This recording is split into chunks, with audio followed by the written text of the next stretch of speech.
And as you can see right there, Governor Abbott making his way. He is here now in the Rio Grande Valley, getting ready to address the crowd. Now, Abbott is coming to the valley. His office announced just days after reports showed that there were an increasing number of migrants coming in through the Texas border, and we're hoping that that's something that the governor addresses and clears up for all Texans asking questions, wondering is something. Thank you for joining with us today. Here's the governor. Yep. I've had the opportunity to meet earlier today with the Border Patrol, both at the local level as well as the national level. Also the opportunity to get a briefing from the Texas Department of Public Safety and the National Guard, as well as have the opportunity to fly over the region. As we were flying over the region, we did see people crossing the border illegally and making their way across the river onto the Texas side of the border. We saw an Ice Detention Center as well as other holding facilities. And obviously we are at this location now. In my briefing, I had the opportunity to speak to leaders at national local levels. I do want to thank people who are with us here today. They include the Director of the Texas Department of Public Safety, Steve McCraw, General Norris, the Adjutant General in charge of the National Guard in the state of Texas, as well as the National President for the Border Patrol Council, Brandon Judd. I thank them for being here, but also especially for our state team members for their leadership in the Texas Operation Lone Star. Let me begin by making one point very clear. There is a crisis on the Texas border right now with the overwhelming number of people who are coming across the border. This crisis is a result of President Biden's open border policies. It invites illegal immigration and is creating a humanitarian crisis in Texas right now that will grow increasingly worse by the day. In getting information in my meeting with the Border Patrol, I learned these things. And that is one of the reasons for this crisis that has led to a dramatic change in just a few months is the change in policy. There was a policy that people who had come across the border illegally would be returned across the border. And there was also the Remain in Mexico policy. With the elimination of those policies, that led to a dramatic increase in the number of people coming across the border. Second, the Border Patrol told me that they did inform the Biden administration and let them know that this influx was coming. So it's not as if the Biden administration didn't know about it, and it's not as if they didn't have time to get prepared for it, but it is clear they are completely unprepared for what is going on the border now, and they're going to be even more unprepared for what will be happening in the coming months. What the Border Patrol told me, and this is actually part of the cartel strategy, because of the volume of people coming across the border, the Border Patrol that makes the arrest, they have to engage quite literally in babysitting. And while they're doing babysitting, that provides an opportunity for the cartels to be able to bring other people across the border illegally. More about the cartels in a second. Two factoids that the Border Patrol shared with me. Just this calendar year alone, there have been more than 800 criminal aliens apprehended. Those were criminals, violent criminals, who had been previously arrested in the United States and deported, who came across the border again. Among those included 78 sex offenders and 62 gang members, including gang members from MS-13. And know this, cartels, they are ramping up trafficking across the border. They're exploiting women and children, and they are overwhelming Border Patrol resources. The Border Patrol has made very clear to me the way this strategy works. The cartels, they are involved in every single one of these border crossings that we see. But more important, the cartels are even more involved in the crossings that we do not see. The strategy of the cartels is to overwhelm Border Patrol agents and law enforcement officials, and when the Border Patrol agents are so completely overwhelmed, it's during those moments that the cartels will bring across the border even the more dangerous elements. It could be people who are violent criminals, or it could be people who are from what are called special interest countries. Those are countries that are raise concerns about the danger they may pose to the United States, such as people coming from countries like Iran and Iraq, China, as well as elsewhere. The cartels are quite literally being enriched because of the policies that are being used by the Biden administration. The Biden administration is helping the cartels make more money and grow more power. They are allowing smugglers who are members of the cartel on the Mexican side bring in narcotic smugglers, special interest aliens, as well as drugs that include fentanyl, cocaine, and opioids. One thing that is clear from all the observations and all the information that I've been able to gather, and that is we need more ICE detention facilities in this area immediately. But the Border Patrol simply is not either given enough resources and do not have enough resources to be able to deal with this overwhelming tidal wave of people who are coming across the border. Let me be clear. Border Patrol has a role to play. The role that Border Patrol plays is they're the ones who have to make the arrest and make the detention. Then the responsibility goes to ICE. It is up to ICE to detain, to test, and to quarantine anybody who's coming across the border who may have exposure to COVID. The Biden administration does not want to talk about ICE. The Biden administration is joining together with progressives, pretending that ICE is going to go away or be eliminated. ICE is essential in this entire process, and we expect the president and the Biden administration to step up, fully fund, and actually add additional funding to the ICE program, as well as provide ICE with every tool and strategy they can provide them to make sure that they're going to be able to play the role they must play when people do come across the border.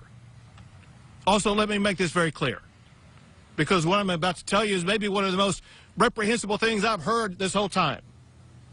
The Biden administration is not providing vaccinations for the Border Patrol.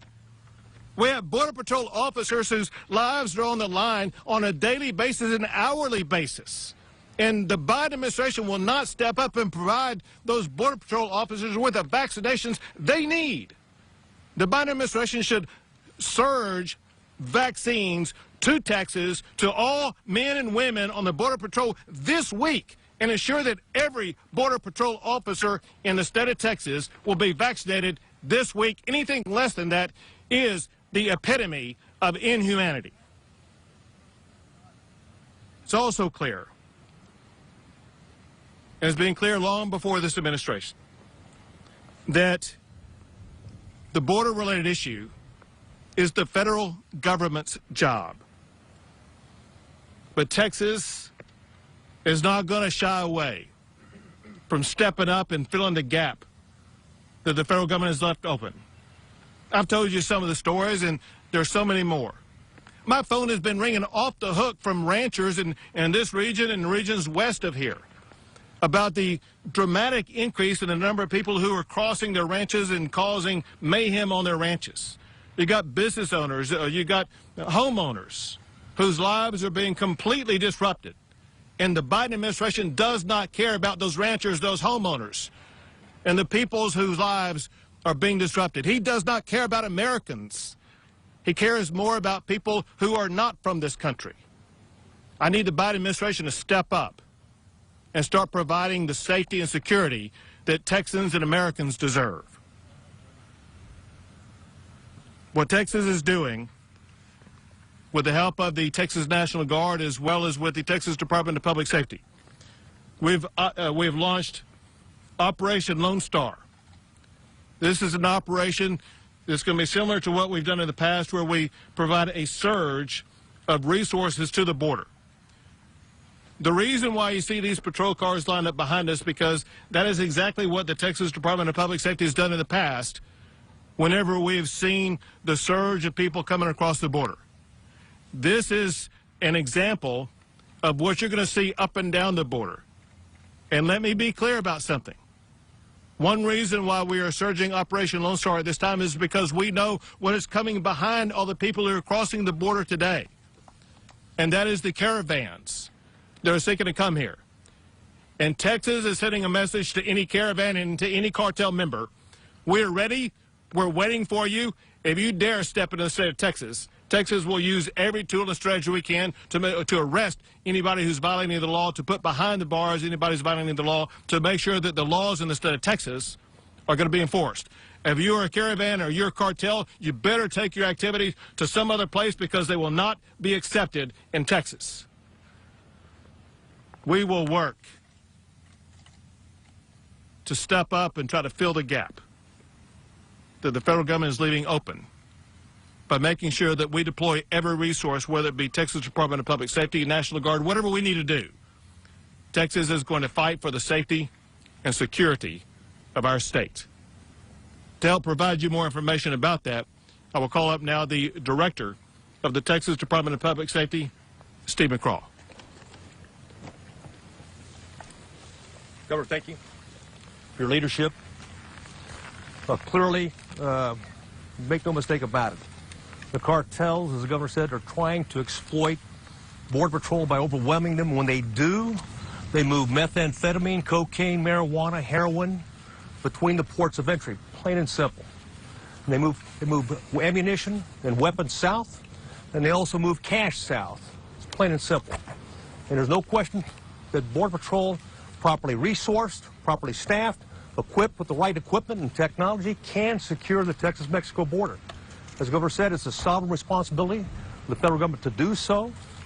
In the absence of that, it impacts not just in terms of Texans in the border region, but Texans everywhere, and quite frankly, everybody nationally. I mean, the cartels, if you got a drug problem in New York City, in Los Angeles, in San Francisco, or Chicago, you've got a border problem because the cartels dominate the drug and human smuggling market.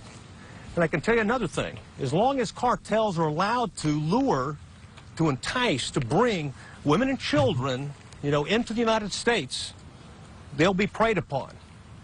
And the depravity of the Mexican cartels is unseen by any organized crime group ever. And what they do, the brutality, would shame ISIS in that regard in terms of what they do. They're a domestic security threat to the government of Mexico. They're the enemy of Texas. They're the enemy of the United States. Governor, thank you for your leadership. Thank you. And now, Tracy Norris, the Adjutant General of the Texas National Guard. Thank you, sir. Currently, the Texas Military Department, your Texas... Step over to the middle a little bit. Sorry. I didn't want them right in front of me. You're fine. We are deploying over 500 soldiers at this time. We are going to be in support of the Texas Department of Public Safety. We will be doing observation posts along the area that DPS designates for us. Currently, we already have planners embedded with DPS, and we currently have soldiers already training for these events in order to establish observation posts later this week. We have been supporting the border for our governor and then for our federal and state partners for over 15 years. Actually, over 100 of the soldiers that are going to be on this mission came off of the border at the end of last year, so we already have experience there again. And one last thing I'd like to do very quickly is I'd like to thank the employers of our citizen soldiers for everything that they've supported them to do over the last year, which includes our COVID response to hurricanes, and even response to last winter weather. So I want to thank the employers and their families for supporting our Texas citizen soldiers. And we are Texans supporting Texans. Thank you, sir. Thank you, General. And last will be the National President for the Border Patrol Council, Brendan Judd. Thank you, Governor. It's very interesting and refreshing to be able to speak with an elected official that the first time that you meet with him, prior to this out here with us today, all he wanted to know was facts. No rhetoric, no opinion. He wanted to know facts. As a 23-year veteran of the Border Patrol, having been called upon to testify before Congress on 19 different occasions in the last 5 years, more than any other individual on border security that I'm aware of, He wanted to know facts, and I appreciate that. This is not a Republican versus Democrat issue. This is an issue that affects the American citizens, and Governor Abbott wants to be at the forefront. He wants to work with across the aisle to fix this issue once and for all. He brought up the simple fact that policy today is allowing cartels to enrich themselves. It's allowing cartels to prey upon the innocent, women, children. Cartels, because of current policy, are allowed to go into countries like Guatemala, El Salvador, Honduras, and they're allowed now, because of policy, to advertise their services, encourage women and children to put themselves in the hands of these dangerous individuals that Commander McGraw talked about. We're seeing the abuse, we're seeing the rape, we're even seeing the murder of these innocent individuals because policy is allowing them to generate profit. Our policy should be about the American citizens, the U.S. citizens, and its protection. When we look at that, there are simple solutions. We saw under the Trump administration, the migrant protection protocols, the Remain in Mexico policy, it drove illegal immigration to 45-year lows. It cut into the criminal cartel's profits. Now that the MPP has been done away with, without replacing it with a policy that would address the same issue, has caused illegal immigration to explode. We have reintroduced that magnet that invites people to come here to the United States illegally. This is not about legal immigration. Simply put, the Biden administration, if he wants to call the migrant protection protocols inhumane, there's other things that he can do. Hire judges, adjudicate the asylum process immediately, allow those individuals that have a legal claim to be in the United States to stay in the United States. Deport those that do not have a legal claim. Hold these individuals in custody. Get rid of what has been dubbed the catch and release program. That is what draws people to cross the borders illegally. That is what is causing the innocent people to put themselves in the hands of these dangerous cartels. Work with the governors like Governor Abbott, who cares deeply, and I have had the opportunity to speak with him on multiple occasions. He cares deeply about the innocent women and children and wants to support the legal immigration, not illegal immigration. Give us judges. Adjudicate the asylum process as people enter the country, and we will fix the illegal immigration system that works here. Again, I want to thank Governor Abbott. I want to thank him for his leadership and being at the forefront and working on this issue. One interesting point of note. There's no other governor, whether it's New Mexico, Arizona, or California, on the southwest border that provides more resources than Governor Abbott at this particular issue. He targets this issue because he understands the importance to the Texas people and what it means to secure that border that is right there.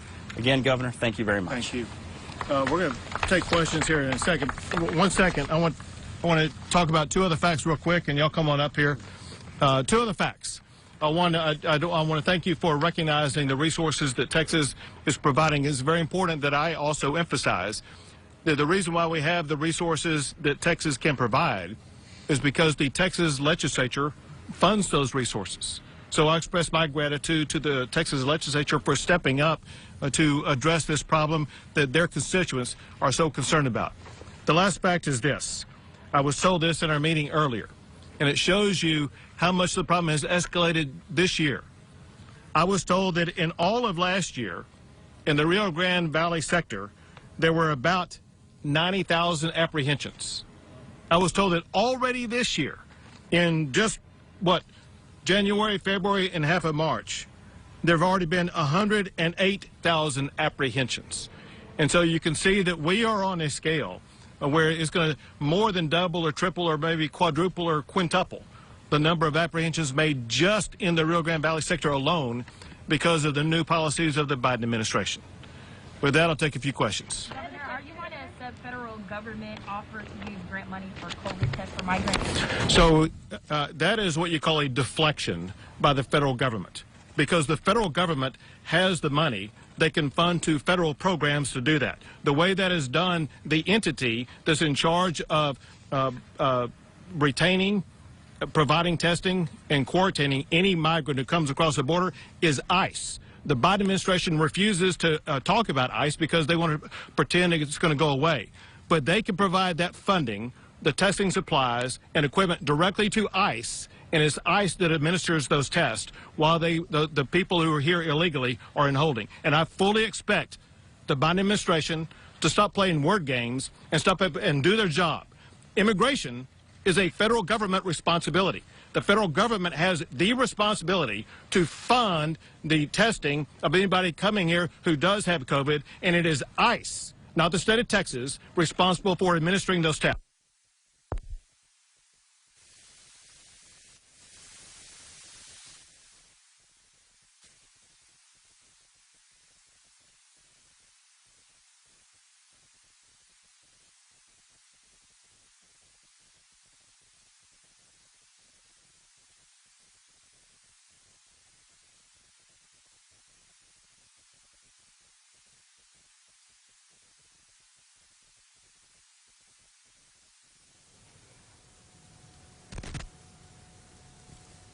All right, well, that was Governor Greg Abbott here in the Rio Grande Valley taking questions now about the border issues that he discussed. When we first heard from the governor, he talked about how he flew over the region and saw people crossing the border illegally, telling reporters and everyone there that he saw people trying to cross over that Rio Grande River. And he did say that he even saw an ICE detention center while he was flying over. All right, now we're going to return to the governor. I believe we have sound now. Economy, as you know, is very delicate and still bouncing back. Is there a kind of balance that DPS troopers will have to make when determining who to decide and for what? Yeah, worry not. Though the surge right now that the governor ordered is being done by the 500 troopers that were assigned to the border, that have been to bar, they're part of the communities that live here, work here. And we've extended their work hours. We moved them from different locations, but they're part of the community. So some of the issues you heard about several years ago will be non-existent. If there's any complaint whatsoever, please contact us, because we're there to protect the public, to protect Texans, and that's it. And just to follow up, if you don't mind, sure. The operation, like you said,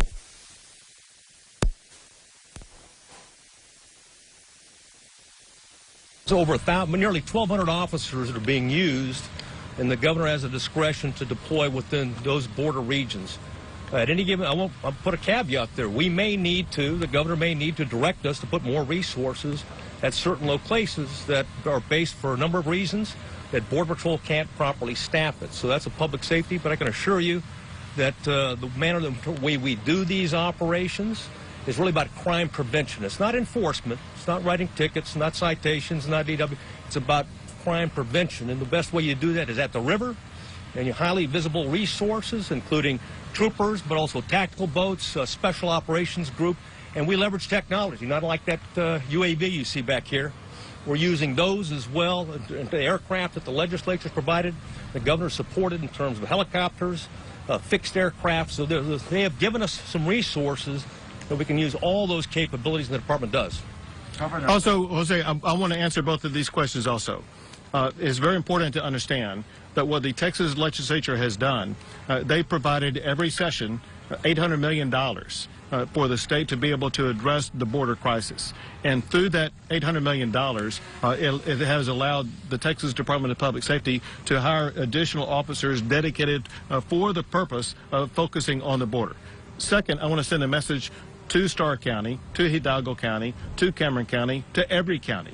The purpose of DPS officers is not to target Texas residents, is to protect Texas residents.